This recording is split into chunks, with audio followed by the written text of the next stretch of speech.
Welcome to Target Market Insights, the multifamily and marketing podcast. Each week, John Kasman interviews multifamily and marketing experts to teach you how to find the best places to invest, attract investors, and grow your portfolio. You are listening to Target Market Insights with your host, John Kasman. Welcome to Target Market Insights, the multifamily and marketing show.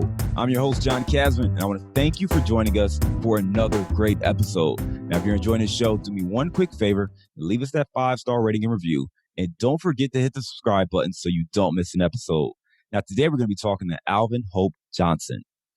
Alvin Hope Johnson has been in the real estate industry for over 35 years. Starting out as a handyman selling painting and repair services door to door, Alvin grew his entrepreneurial skills into an empire. He currently serves as the president of Hope Housing Foundation, an affordable housing company that offers beautiful, well-maintained, and safe properties. Alvin also serves as the president of Assertive Management Group, LLC, a privately owned property management firm that helps to support the foundation. Let's welcome to the show, Alvin Hope Johnson. John, thank you, man. Thank you for having me today. Glad to be here. Absolutely, Alvin. Absolutely. Listen, it's a pleasure having you on the show. I went over your bio at a very high level. Why don't you take a minute or two and give us a little bit more background? Sounds good. So, John, I'm in my early 50s. And as you said, 35, 36 years in real estate right out of high school. And no college experience, just a work ethic that I had to have in order to eat. So, and then as I have developed and gone from hand to mouth, the desire came to help other people change their life and be able to set up some long-term legacies. And I just believe that I'm put on this earth for this season of my life to help people with housing, man, and to give people a place where they get to live instead of where they have to live. And that's our motto, and I stick with it, and I live it, breathe it, and eat it. No, I love it, man. I love it. And Alvin, where are you located? And we are McKinney, Texas, just north of the suburb of Dallas. God's country, best place to live in America. Listen, I know anytime I talk to a Texan, I'm gonna get that confidence. Yeah, I'm gonna get all of that. So that's right. So you started off as a handyman. I mean, you talk about, really building your way up and climbing that ladder and building it brick by brick. I mean, starting as a handyman to building your own empire. I mean, that is quite a journey. Take us back to those early days. I mean, did you have the vision to build something bigger, or did you just kind of fall into the next season of your life as those opportunities presented themselves? Really good question, John. Well, I started as a handyman, and then I got trained as a painter, professional painter, doing $1 million houses back in the 80s. So today that'd be commensurate with a $5 or $6 million, 15,000 square foot house, right? So when I learned how to paint, and then the guy that I was working for went out of business, I had to eat. So I started knocking on doors.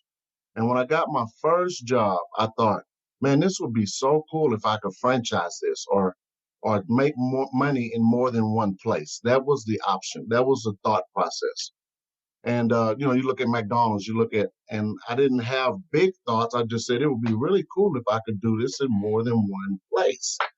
And so that was the desire, and it always has been up until, after doing from painter's helper to paint contractor to general contractor. I became a general contractor because I knock on your door to paint your house, and you say, well, I can't paint it yet.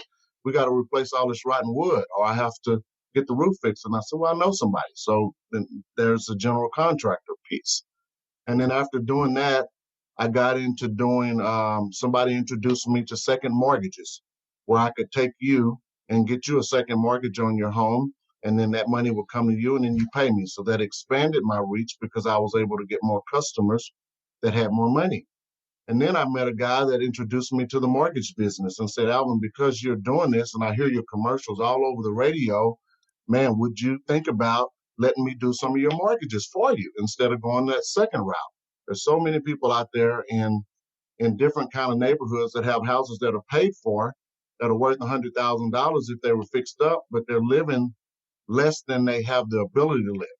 So I started that kind of marketing and generating calls for people that had those kind of homes.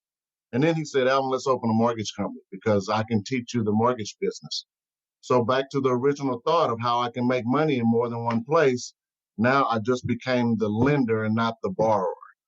And we grew from a thought of let's have a mortgage company to doing over 100 million a year in 1996, 97 in mortgages for single family residences. And there was a thought, oh, now I'm making money in more than one place. So now maybe I can get a warehouse line and grow that, and I can really become the bank.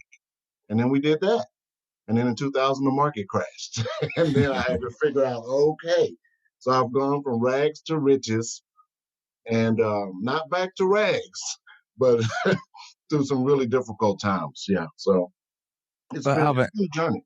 I think what's remarkable, man, and I don't know if our listeners picked up on this, so I want to make sure we call this out.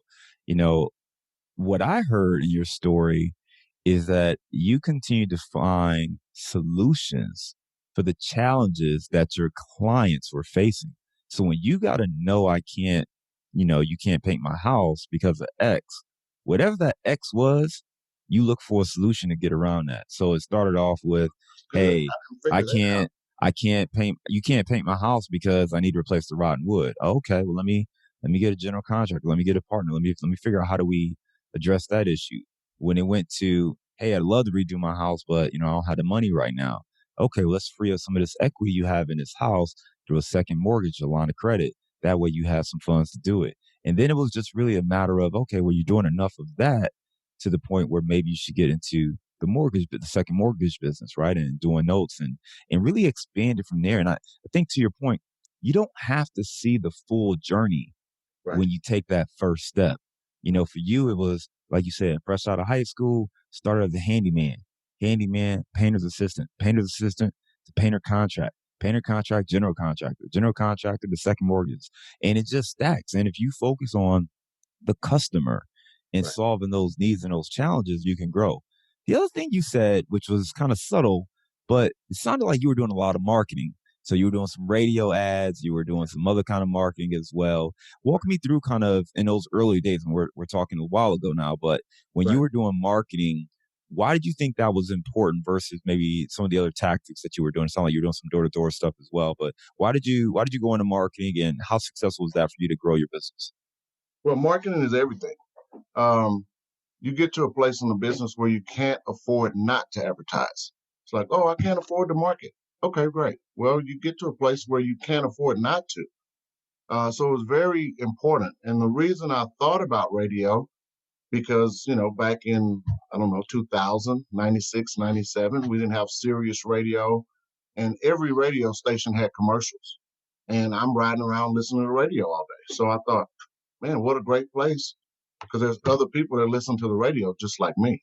So it was almost a no-brainer. It was very expensive, but once I did it one time and just bit the bullet, it became something that we couldn't afford not to do after that. So you The saw the return results from your marketing efforts. immediately, Yeah. immediately.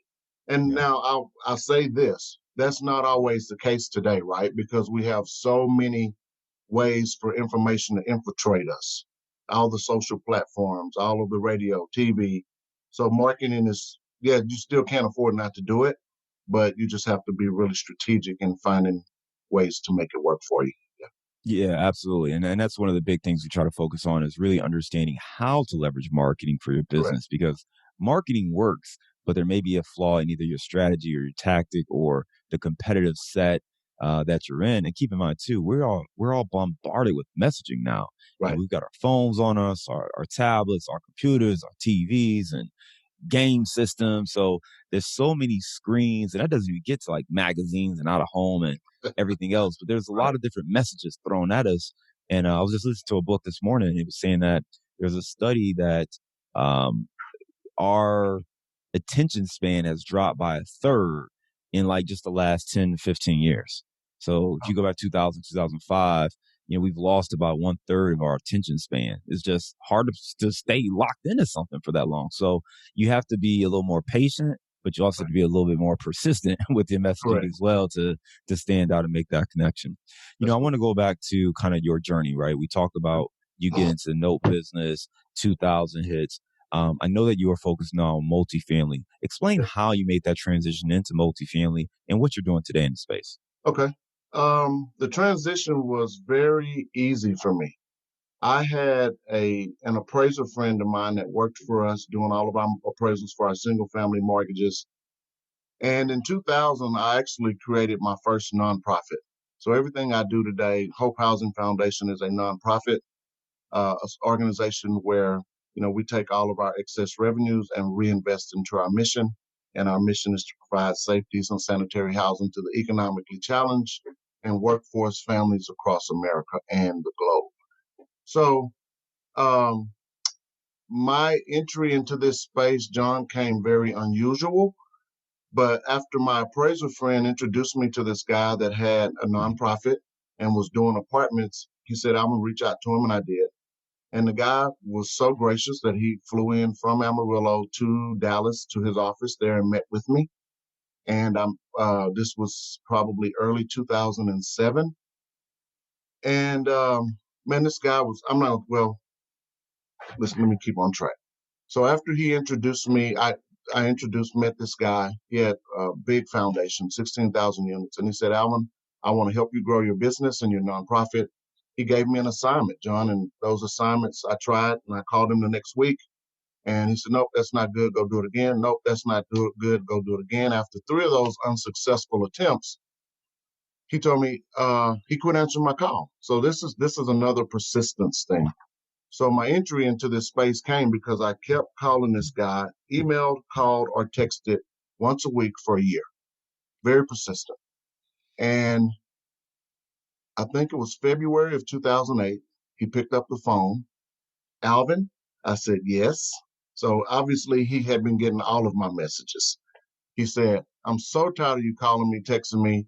You really want it. Most people say they want it, but they don't ever do anything about it. If you want to know what we do and how I can help you, you can come to my office, come to my city, Amarillo, Texas, and I'll put you up for 30 days and I'll give you an opportunity to see what we do, and then maybe that'll spawn you.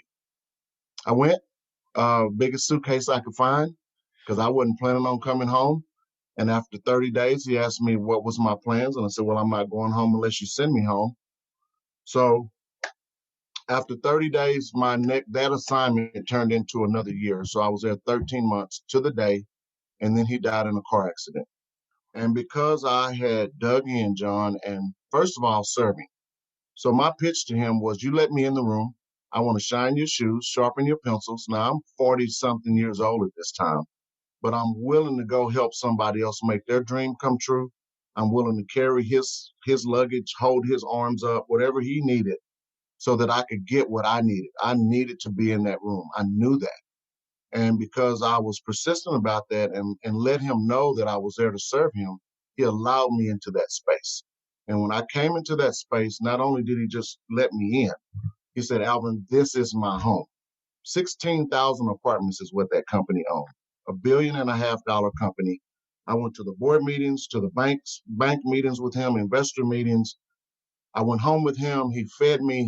He treated me like a son. And when he died, guess what? I became the president of $1.5 billion company through serving.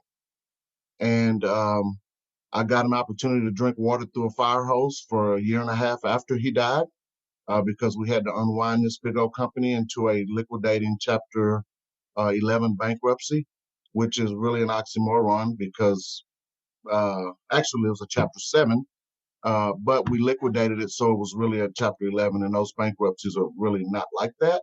So we restructured all the debt and then liquidated all the assets through a 7 filing. And I sat at the table with some $1,000 attorneys from all the major corporations, because we had tax credits and housing finance bonds and things that I didn't know anything about when I started this journey. But I'll tell you, success only happens when preparation meets opportunity. And what I did during that 12-month period, and I don't know why, because I was not an avid reader, I read partnership agreement after partnership agreement, and they were so fascinating to me that I don't know why they were fascinating to me, but they were. And so I prepared. I didn't know what I was preparing for, but when he died, there I was. So that's how I got into the space. So it's not about how I got into the space, but it's about how I got into the space. And I got there by serving somebody else and making somebody else's dream come true. I mean, you said it right. I mean, if you're willing to serve and help somebody else's dream come true, it's much easier to get your own. I mean, that just That's continues to what's shine easy. in our conversation, that going back to helping customers and clients to this example. And I think too, like the thing that's really remarkable is you had a lot of success up to this point. It's not like you were an 18-year-old kid out of school looking to be an intern and saying, "Hey, let me just study you and do whatever." You had your own success in business and growing, but you recognize there was something here that could really elevate you could serve and be of value for someone else and investing that time. Sad to hear about, him losing his life in the car accident. You talked about the dissolution of the company and the business. Was that just based on the way everything was structured, or was there something else that happened kind of coming out or as an outfall of that? There were two nuggets in that. So great question. There were some other outlying circumstances that led to that, but the biggest thing that led to that was no succession plan. Mm, So we all want to get out there and grow a big old business and do great, and we do that. But who's coming behind you? So when you write the plan and make it clear, who's the one that's going to follow you to make sure that it carries forward? He didn't have that. So when he died, you got $1.5 billion company.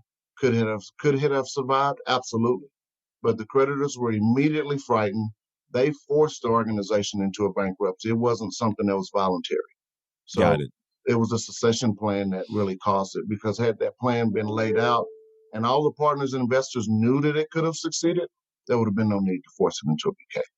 And I think the lesson for all of us right now, especially any small business owner or whatever size business you Absolutely.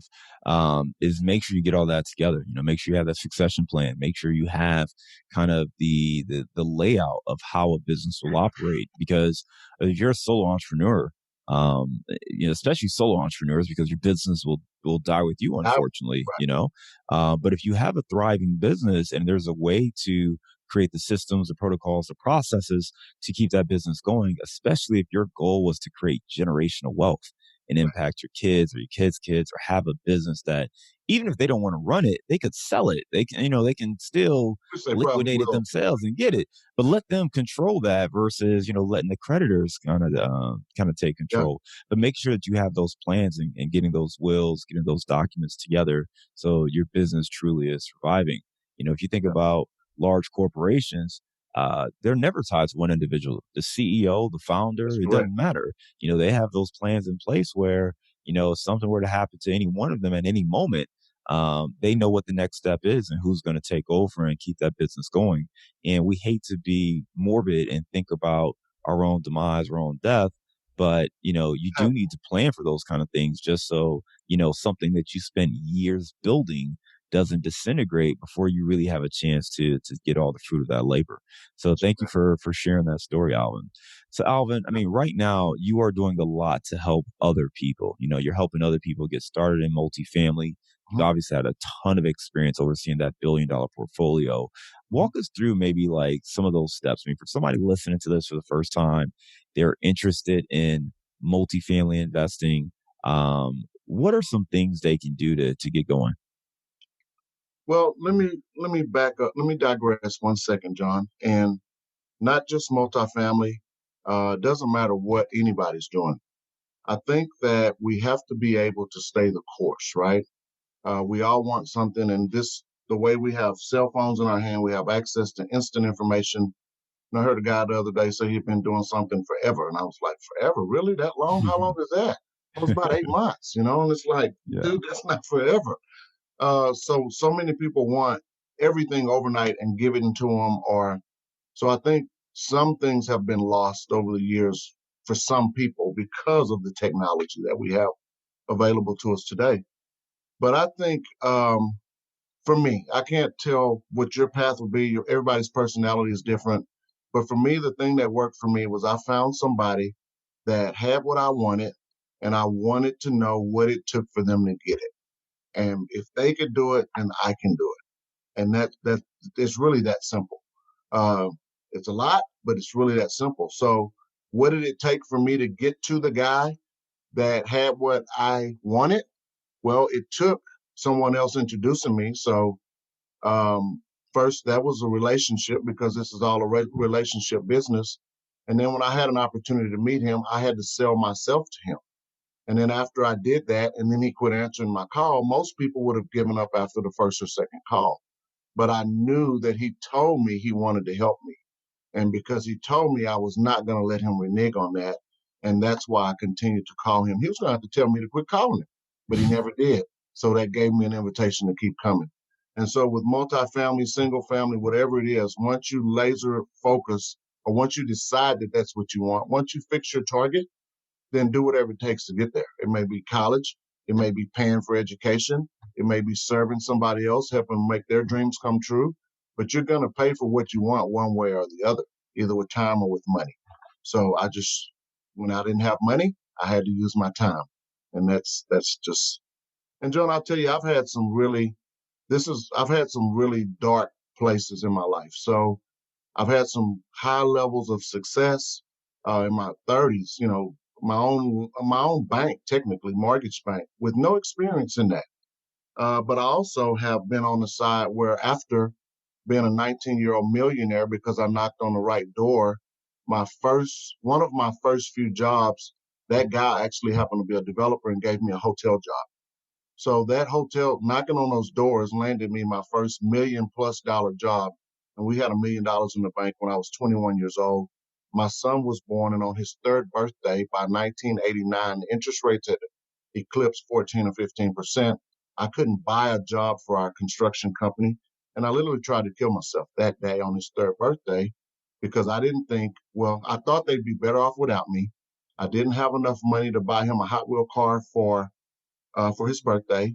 We were eating our last meal in that house because we had nothing else in the cupboards. We were being put out of our house that day because I hadn't been able to pay the rent. The lights were getting cut off that day. All of that was happening that day on his birthday, and I just thought that they'd be better off without me. Put a 38 to my head, didn't go off. I took a bottle of nitroglycerin pills and woke up in the hospital 10 days later and said, boy, you are a loser. You couldn't even kill yourself. So from that experience of the lowest of lows, I had to pull myself out. And because I couldn't kill myself. So, most people, you hear about fight or flight, right? Well, I tried to flight and that didn't work. So I had no way to go. And when I laid down after taking those pills and I said, God, man, I'm sorry for doing this.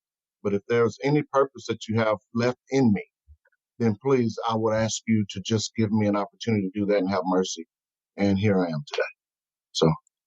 Wow. I mean, geez, what a powerful story. I mean, just understanding those ebbs and flows from Yeah. success, and I think that one, I'm happy that you're here to share this story, and I hope that this message reaches somebody who is going through those things Yeah. because it's easy to get high when things are great. And I mean, you listen to podcasts like these and others, and people typically highlight their wins, right?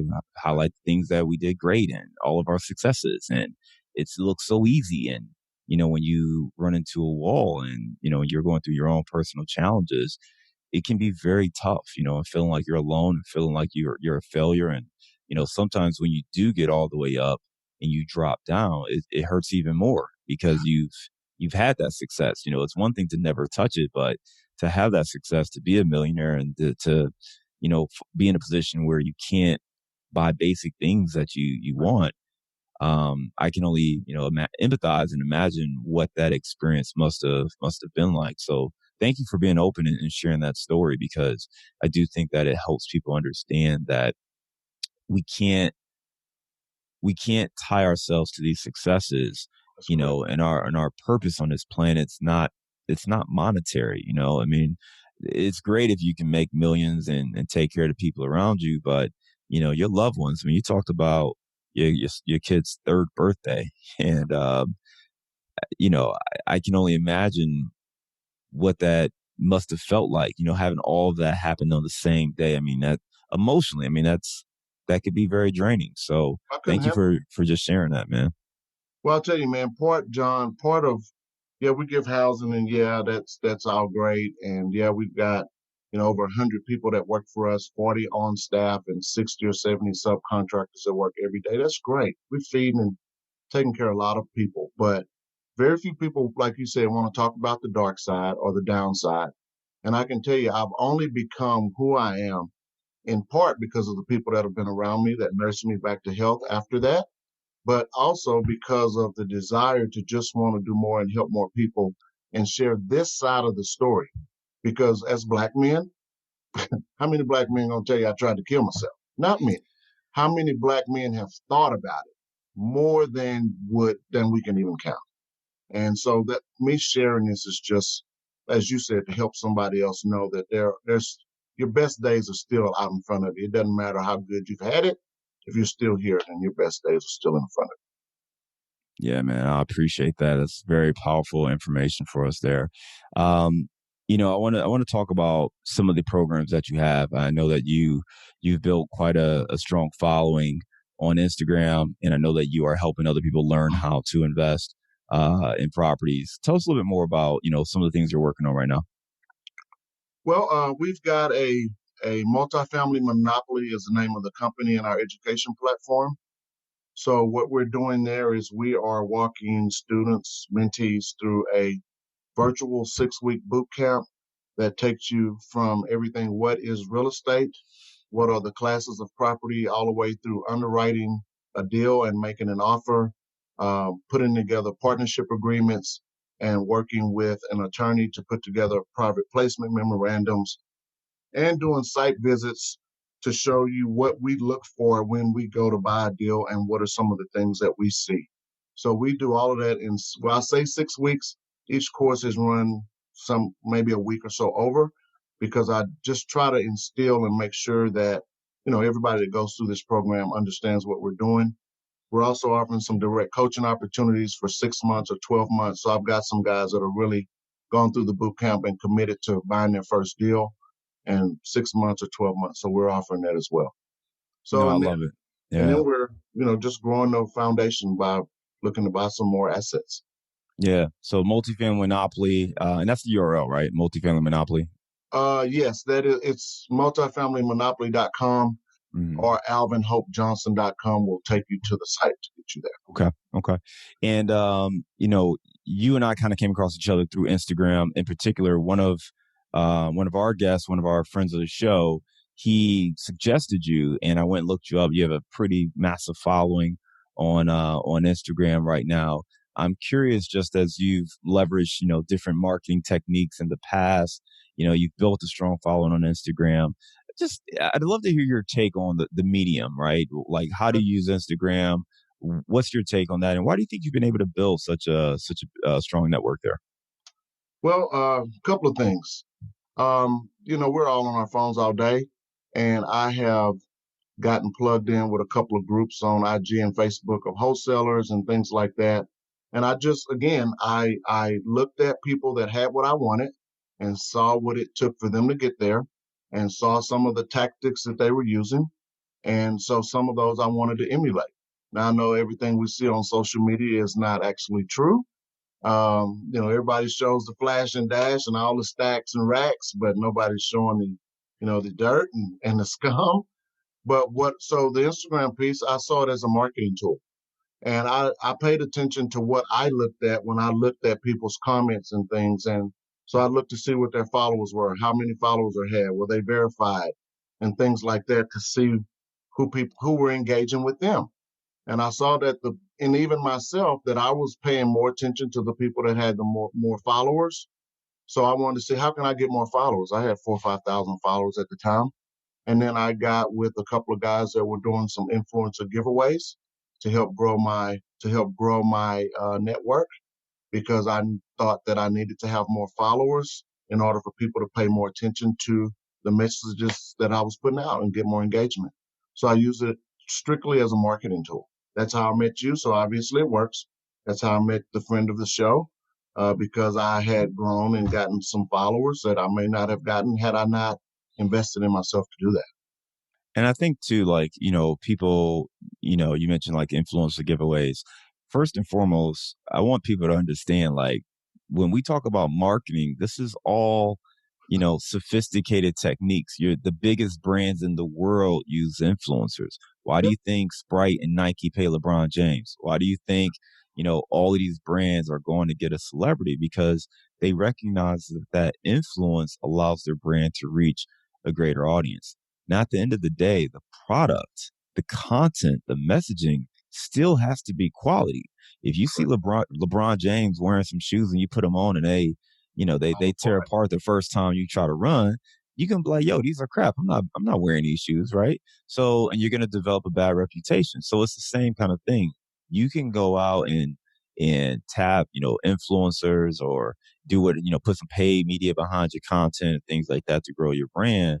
But if the content sucks and you're not adding value to people and you're not giving them what they're looking for, helping people succeed, then ultimately those people are going to unfollow you or they're going to block your content. They're not going to, they're not going to recommend other people to do that. Right. So I think people sometimes look for the shortcut, but they miss the point of you still have to put out quality content. And if you're doing that, then you can amplify that. Even going back to your business, when you're doing radio ads and all those things, if you were doing a crappy job paying these houses or helping people with their mortgages, well, then at a certain point, people going to stop, hiring you. They just going to stop working with you. So you still have to deliver quality, but obviously you want to find ways to expand your reach so you can expand your own influence as well.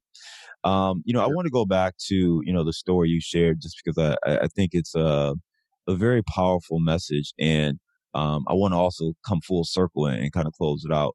You talked about the dark times and, where you were in that space where you didn't really want to live anymore. Mm-hmm. You talked also about because you were unsuccessful at taking your life, which I think I'm saying it right. Unsuccessful. Yeah. Okay. You said, okay, there must be something. Was there something specific that helped you kind of change your mindset, shift it and say, you know what?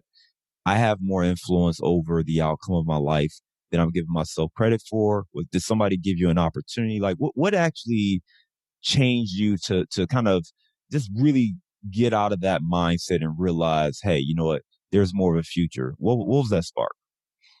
Well, John, I grew up somewhat in church. So I've got strong faith. I was a born again Christian, just not living like it when I tried to commit suicide and tried to kill myself. So I knew that there was something more for me. I just knew I wasn't doing what I needed to do, right? So I think that's the good side of that because I knew there was more. But the other side of that was, hell, I've already tried to fail and I couldn't. So I got to do something different. And so when you go, well, man, if I just lay down here and do nothing, well, you can't do that. I've already tried that. So there has to be more. And so when you realize that nobody's responsible for taking care of me, nobody's responsible for feeding me, nobody's responsible for giving me a place to live, nobody's responsible for helping me take care of my son and my wife. Nobody. I signed up for that. It's my life. I got to do it. And so I can't be mad at anybody. I'm not disenfranchised because of the decisions I made in my life to put me where I am. It's my fault. I owned it. Now I got to fix it. And it hadn't been easy. That wasn't an easy decision to make, but I didn't have a big picture when I started thinking that way. I just knew that I had to do something because I need to eat. And my son's hungry today. And we have to stay. Now, I had a mother-in-law that took us in for 6 months and helped us and literally nursed me back to health. And then I had to get up and figure something out. And I did. I went to a truck driving school for 90 days and I drove across country trucks for 3 years. I've had 2 jobs in my life. That was one of them. And then after I did that, I saw guys working in the chemical plant when I was driving those trucks and said, I want to do that. So then I went and I applied myself and I went to a trade school at a college for 9 weeks. And I was in the right place at the right time. And they had just fired a guy from another chemical plant. So then I went to that job and I worked there for 3 years and hated it and knew that I needed to get back into real estate. So I took a leave of absence and I started my construction company back and did it. So I just knew that I knew there was more because I couldn't fail. I've already tried that. Now I could be living under a bridge and thank God I didn't. But, that's one way of failing or taking flight. But that wasn't my kind of lifestyle. So I said, well, I got to go do something different. And Alvin, you've got the nickname Hope. I want to hear how you earned that nickname. Well, I believe I'm a dealer of hope, John. And so we named our organization Hope Housing Foundation because we were sitting around, me and five people that believed in this mission with me in the very beginning. After my successor died at the other organization and I got fired, well, I knew I was going to get fired. This company was actually gifted to me by the family of the guy that I went to serve. There was no money in it, but it had a resume. And we used to say, man, I hope we could do this. I hope we could do that. I hope we can do this. And that's the name of the company, Hope Housing Foundation.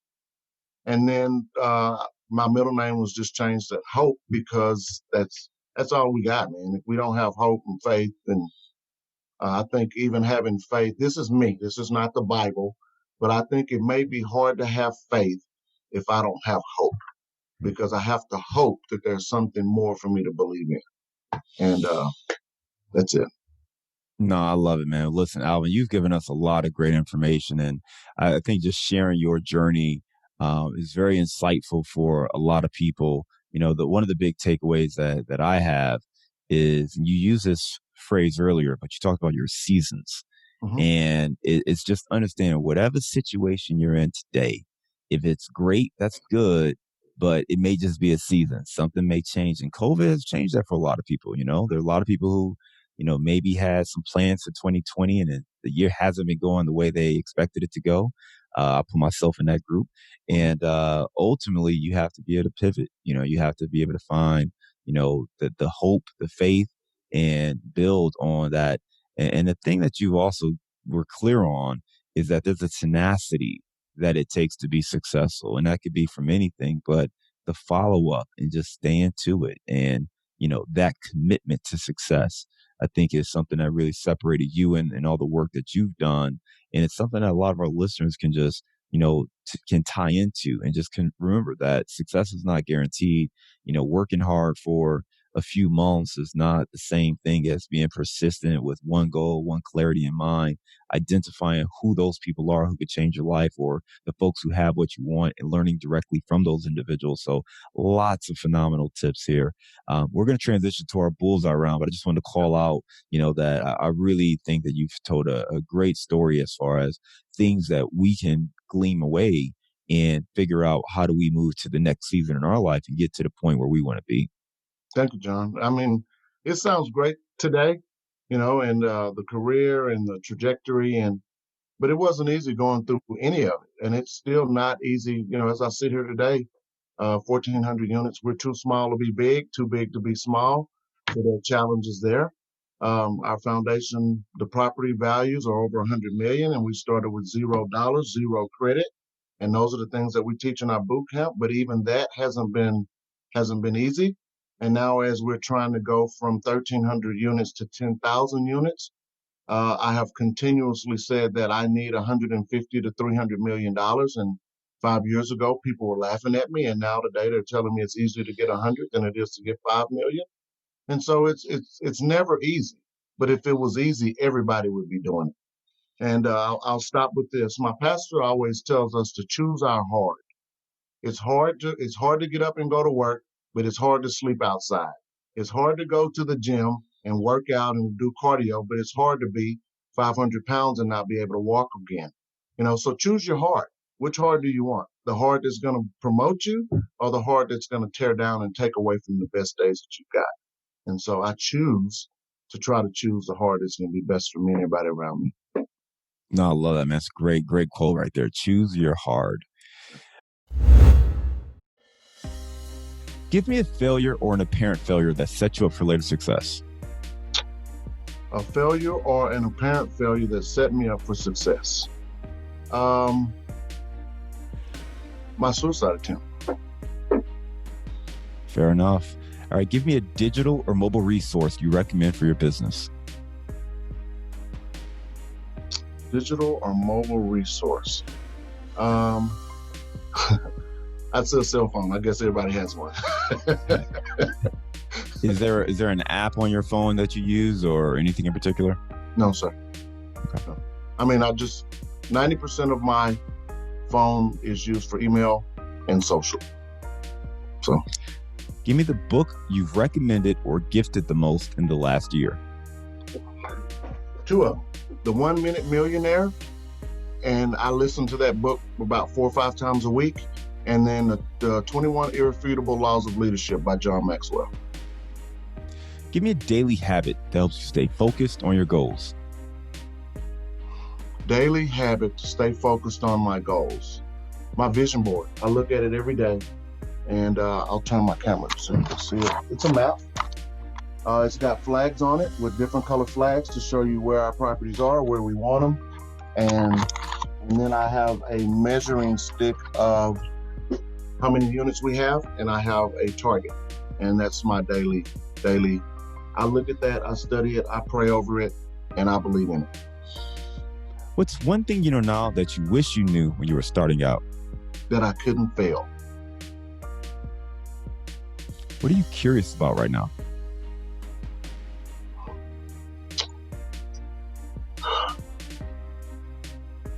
Not much.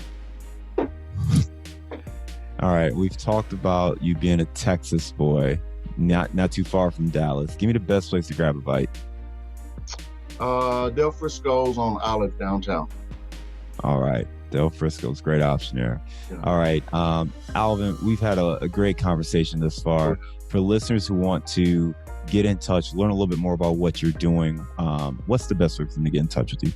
AlvinHopeJohnson.com, Alvin Hope Johnson on all social platforms. At least on IG and Facebook, I think Twitter, Alvin918. But AlvinHopeJohnson.com is the best way. Alvin, absolute pleasure talking to you. Thank you again for sharing your story and being so open with the successes that you've had, and how you're able to hustle your way and stay committed, solving people's challenges, solving their problems, and being so persistent with the guy who ultimately became kind of a mentor and someone who helped you build and get into the business, as well as sharing those downsides, right? The suicide attempt, and just really that down period of your life where you struggled to find your way, and all the things in between. We wish you the best of luck as you continue to grow your portfolio, and hope you remain a friend of the show. Look forward to talking to you again soon. Thank you for coming on Target Market Insights, the Multifamily and Marketing Show. Thank you, John. Appreciate you.